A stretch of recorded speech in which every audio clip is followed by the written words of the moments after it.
ఎంతమంది నమ్ముతాడు సామ్సన్ వ్యభిచారనే మాట? అబద్ధం అది. శాంసన్ ఎప్పుడూ వ్యభిచారం చేయలేదు. శాంసన్ జీవితంలో దెలీలా కాకుండా ఇంకెవరైనా ఉన్నట్లు బైబిల్ చెప్పిందా? మరి ఎలా వ్యభిచారయ్యాడు?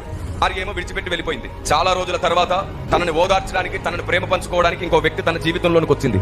ఇక తనే సర్వస్వం అనుకుని శాంసన్ బ్రతికాడు. దెలీలా తప్ప శాంసన్ జీవితంలో ఏ అమ్మాయి లేదు.